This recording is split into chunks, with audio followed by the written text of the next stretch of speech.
Hi, and welcome to the latest episode of History You Didn't Know But Should. I'm Ray. And I'm Chris. And today we're going to be looking at some of the pets that different presidents have had throughout American history. And, when we think of pets, we think of birds, maybe dogs, cats. But some of our first families have had some very unusual pets.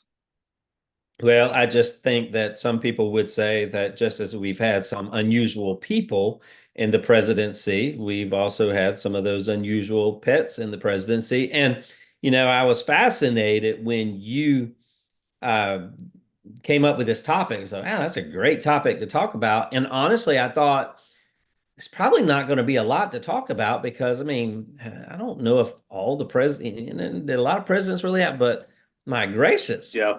do a little research, and I was surprised to find out that very few did not have some type of pet in the White House. I think number was like three or something like that. Well, I think it was three, but there's some discrepancy with Andrew Johnson, as there are Yeah. many things with Andrew Johnson, because I heard he had mice in the White House and he considered them pets, and so he kind of took care of That, them. that's a different issue, Chris. We're not going down that road. Right. That's a So different podcast altogether. sorry. So, but yeah, so it goes all the way back to the early days when it comes to pets, and so very good choice here. And let's just dig into it. Hopefully, it won't be too rough, and we can have our listeners tweet about it. Yeah. I Yeah. got two in one sentence there. It's pretty I good. know I was wondering how long it was going to take you.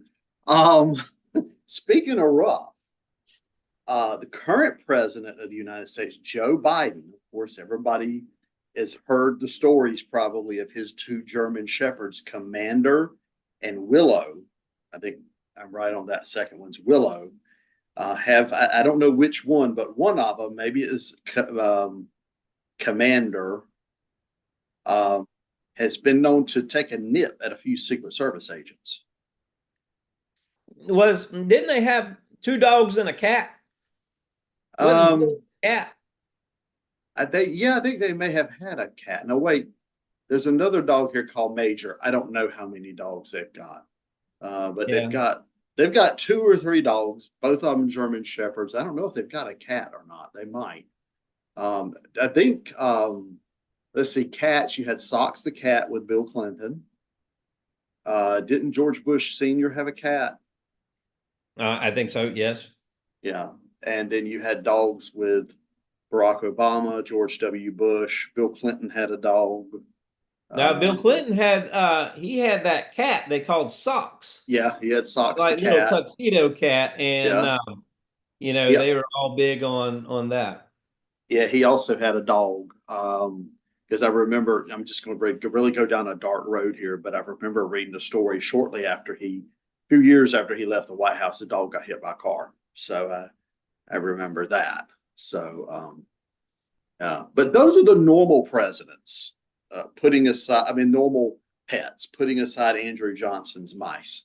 Um, some more strange pets. One that I found just very interesting, Chris, just to start us off here, was one of my favorite presidents, William Howard Taft. He had a cow, a dairy cow, that he kept there at the White House. And the cow, I guess, just roamed the White House lawn um, and did what it wanted to do, ate what it wanted to eat. Its name was Pauline. One day, this cow somehow got away. It was supposed to be going to a dairy show of some such, and it got mixed up in their own cows or something and almost went to the slaughterhouse. And then, the president started looking for his cow. I guess they put out a all cow bulletin. See, I'm not as good at this as you are. And they found the cow getting ready to go to the slaughterhouse, and they rescued the cow and brought Pauline back to the White House where she could continue living her life. I mean, this is an odd one. I mean, a cow. I guess it's not, a cow's not that strange. Well, it's not that strange, but I just don't think you would, first of all, expect to see a dairy cow in the middle of Washington, D.C., much less at the White House. Not I mean, today. not in today's society. But Well, um, today, if go ahead. no, I was just going to say, you know, I'm sure you could milk that one for a few extra, press See, sound bites or something. But I mean, that's yeah, some people would say it's utterly ridiculous. yeah. Oh my goodness, I wish we had a drum set. Um, yeah. But Well, I think if Joe Biden showed up with a cow to graze on the White House lawn, I'm sure there would be some commentary on that. Well, there probably would now. But one of the things, a lot of the presidents today are receiving criticism and a lot of, I guess, undue attention for a lot of their policies and things of that nature. But I found it interesting studying about Franklin Delano Roosevelt and his dog, who was I think he had, what was it, a Scottish terrier or something like that. Terrier, yeah, yeah. Yeah. And evidently it came to be, I think he was running for his fourth term, and he found out that the dog had gotten loose or something, or it had been left behind when he was visiting the Aleutian Islands. He had been on a trip taking the dog, and everybody leaves and they're like, oh my gosh, we forgot the dog. And so Roosevelt actually sends ships back to the Aleutian Islands to pick up the dog who had been left behind. And it got to the point where what we see happening is that taxpayers and voters began criticizing Roosevelt, and because they're like, you're spending taxpayer money, my money, to go after your dog and to try to get your dog. And there was a speech that he gave that I found to be very interesting, in which he said something like, you can criticize me, my wife and my family, but you can't criticize my little dog. He's Scottish, and all these allegations about spending all this money have just made his little soul furious. And so, dog, the dog has a heart, and I mean, how dare you leave a dog behind? Don't want to leave the poor dog behind. No, and You got to so, do that. but Got to here's go a get the president. dog. I mean, but here's a president who has running for his fourth term, well loved. He's He running for his wins fourth four term, terms. Yeah. and yet his dog gets left behind on accident, and he is criticized so hard for this. And what's the truth behind it? But they call his speech the Fala speech, which is named after the name of the dog. And they said that speech that he gave tugged at the heartstrings of a lot of Americans and helped secure re-election for Roosevelt. Now, how much of that is true, I don't know, but I think it does have a lot to say, because people are drawn to pets, Yeah. whether it's at the White House or it's at the home, and things of that nature. And I mean, who loves the picture of a president with his dog? So, um, but not every, as you mentioned with President Biden, but there have been some presidents who have gotten in trouble with some of their dogs for biting and some other things like that. So I think it's all in how you handle the dog. And I wonder today if I don't know how that would have been handled today if Joe Biden left a dog somewhere and the federal government had to go get the dog.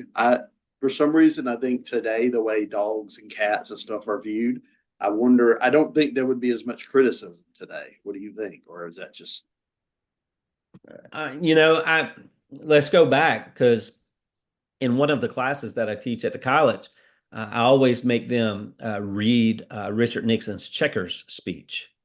And Checkers was his Cocker Spaniel that he had, and some people accused Nixon of having a like a secret slush fund, where he was taking money and he was using it to do these other things. I know it's a shocker that Richard Nixon had a slush fund, and that he was doing some things that might not have been up and up. But he gave this speech that he called the Checker speech, and he said, "I don't have a slush fund." He said, "But I will be honest with you.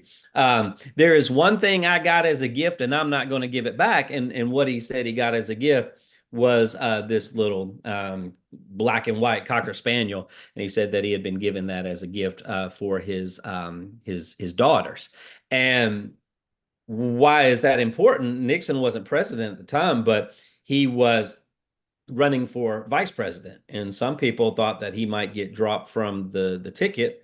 But actually, when he gave that speech, once again, because he endeared Americans to the heart of a dog, that he stayed as vice presidential candidate for Dwight D. Eisenhower. And it is said that Dwight Eisenhower's wife, Mamie, said that you need to keep him on the ticket because I mean, look at him. He's such a warm person. Look at the way that he treated that dog. Well, I mean, Just when you think of Richard Nixon, you don't think of the word there's warm. nothing warm that comes about No. Richard Nixon. And speaking of not warm, let's go back to John Adams. John Adams, second president of the United States, first vice president of the United States.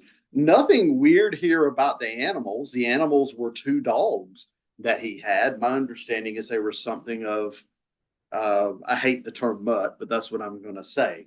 And he had one of them named Juno, and the other one, Chris, was named Satan. And these were John Adams's dogs, Juno and Satan. He also had a horse that he called Cleopatra. Now, we don't know why he named the horse Cleopatra or the one dog Juno. And interestingly enough, we don't know why he named the one dog Satan, but you wonder if maybe he was a mean little thing. And that's why he named him Satan. I mean, you don't name an animal Satan unless there's a reason to do it. Yeah, and especially with John Adams coming from Puritan Puritan background. Massachusetts, Mm-hmm. I mean, with all of this religious movement during his time that he's around, the last thing that I think would be to call, my dog or Dog Satan. His son, John Quincy Adams, who was, of course, the first, he was elected president in 1824, whole big issue there. But he was the first, it was the first time a father and son had been elected president. And I love this. John Quincy Adams got a gift from Lafayette. You know what the gift was? what's that? It was an alligator. Lafayette gave John Quincy Adams an alligator for as a present, and the president John Quincy Adams would put the alligator in the east room of the White House, where it had a bathtub filled with water it could come and go out of. It was sort of had free reign in the east room of the White House, which at the time was unfinished. And according to legend, I don't know how true this is, but John Quincy Adams, when he was giving people tours of the White House, he would take them in the East Room and open the door, and there'd be that alligator in the room hissing out. So, I mean, we think about in one of our previous podcasts, we talked about presidential powers and how Yeah. they're the living symbol of America and all. And yet we've got a dog named Satan. We've got an alligator in the White House. Calvin Coolidge had a raccoon, Yeah. and he named the raccoon Rebecca and walked the raccoon on a leash. I mean, so I mean, you start thinking about this, and we're like, okay, wait a second. Here's the president of the United States. Oh, look, he's walking Rebecca today. Who's Rebecca? Oh, it's a raccoon. I mean, Can you imagine on social media today the videos of the it would go president? crazy. I mean, that's why former President Trump has no pets. He's got enough animals, I guess, that he's trying to deal with every day. I don't know, Walking but around the White House with a raccoon on a leash. I mean, with a raccoon would actually, you think about all of the bad vibes that President Biden has gotten recently about cognitive decline and all. Well, walking around with a raccoon that you named Rebecca on a leash would probably do Yeah. even more than that, wouldn't it? The 25th Amendment might become a real important issue at that point.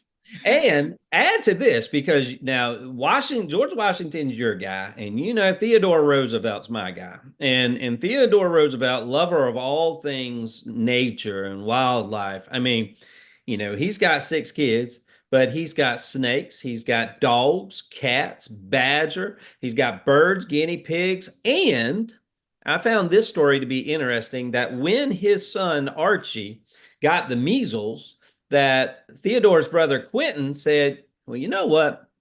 What would really cheer Archie up would be a visit from the family pony. And so Quentin convinced Theodore Roosevelt to take the family pony inside the White House. They put him on the White House elevator and brought him up to Archie's room upstairs, and it made Archie feel better. And just one other note about Archie and Quentin and all of that. It is told that Archie, they had the pet snakes, and that Archie got mad at Dad one day and went into the Oval Office where Roosevelt was and decided to prank his dad and threw a bunch of snakes all over the desk. Oh, I yeah. mean, imagine No. if all of this stuff happened in today's society, though. I mean, Good gracious. these are great stories, but Woodrow Wilson, didn't he had, I think, sheep, I think, that Yeah. great pasture, Yeah. didn't he? Yeah. Yeah.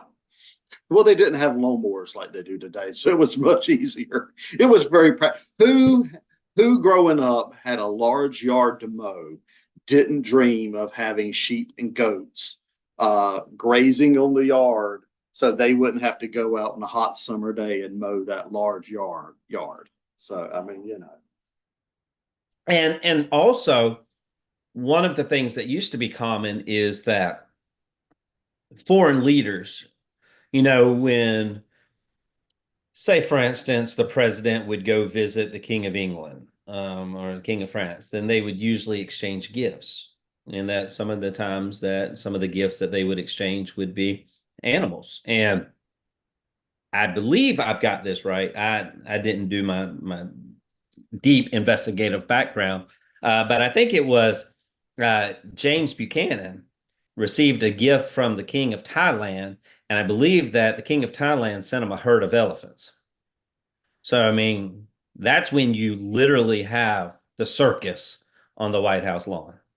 yeah, he did. He offered him several pairs of elephants to be let loose in the forest until there be enough, I guess, elephants to populate the forests, which is interesting. I mean, that's an interesting thing to So have. you're president of the United States. What pet do you bring to be with you at the White House? Let's go besides your dogs. Other my dogs. Yeah. Probably like Andrew Jackson, a cuss and parrot. I don't own one of those. Andrew Jackson did. The parrot's name was Poll, Poll, and the parrot, I guess, imitating its human master, picked up on a lot of profanity, and it was so bad that when Andrew Jackson died at the funeral, they had to take the parrot out of the room because it was squawking profanities during the funeral. During the funeral? Yeah. No, if I had to have a pet, if I was going to the White House, just heaven forbid on that one, but I would probably have a camel. I just love the idea of a camel for some reason. A camel. A camel. That's, I Yeah. mean, that's, Now, if you're going to go unusual, that's the one I would do. I would have my dogs, my cussing parrot, and my camel. and that would have a good representation of your tenure in the White House. Yeah, probably. Probably. Wandering in the desert, cussing as a parrot, and then being meek and mild as a nice little lap dog. Yeah, when the media started getting on my nerves, I'd take my cussing parrot out there and put it on the platform in the press room and just let let the bird handle them. Now, the press did give President Biden a hard time about that dog, didn't they? Yeah, he still gets every time there's a report that the dog has nipped. I don't know that it's ever seriously bitten anybody, but I think it has a tendency to nip. And every Imagine time, being a Secret Service agent and the dog tries to nip at you. Well, nothing you can do about it. Another one that I found very interesting, not recent, but a little more recent than Andrew Jackson and his cousin parrot, was macaroni. John F. Kennedy had a pony that actually was given to his daughter Caroline, and they named pony Macaroni. The pony was from then Vice President Lyndon Johnson, and they would see, and you could see the pony Macaroni, Macaroni the pony, I guess, roaming around the yards of the White House. Life magazine even did an article on the Kennedys, and Caroline was featured. I mean, not Caroline, Macaroni was featured on it. So I went back and looked at the notes, and evidently the Bidens did get a cat. The reason they got a cat is because the first lady was giving a speech, and the cat evidently jumped onto the stage while she was giving a speech, and she fell in love with the cat. Okay. So they adopted it. It was a tabby, and they named it after her hometown called Willow Grove, Pennsylvania, and so that's where it became Willow. Yeah. Yeah. One more real quick. One more. Yeah, you got everybody's familiar with every Thanksgiving, of course, the president, no matter who the president is, will pardon turkeys, right? right. Well, back in 1863, Tad Lincoln, who was, of course, one of Abraham Lincoln's children, befriended a turkey that was there at the White House. It had been sent to the White House for, I think it was Christmas dinner. It had been sent to the White House, and Tad became friends with the turkey, and he jumped into the cabinet, or went into the cabinet room when this president was meeting with officials there, and begged his father Abraham Lincoln to pardon the turkey, to pardon Jack the turkey. He had named the turkey Jack. You know, when a kid names an animal, that's the end of the story right there. Tad had named the turkey Jack, and Jack was saved. Jack did not become Christmas dinner in 1863. You know, I have to admit, this has been a very engaging podcast topic that we've had, and it's hard to gobble up all of these different pets that we've talked about. Yeah. But, yeah, I was wondering. But it's interesting, though, because it is. You know, sometimes we think the White House being so formal and everything is so staged and so perfect, but you've got all these critters, and presidents are human beings like all of us. Oh, yeah. And a lot of them have kids and families, so they needed people to be able to, to have a friend. So yeah, I thought it was a great podcast. So anyway, we hope you will share this episode of your podcast with your family and friends. And we will talk to you later. Until then, I'm Ray. And I'm Chris.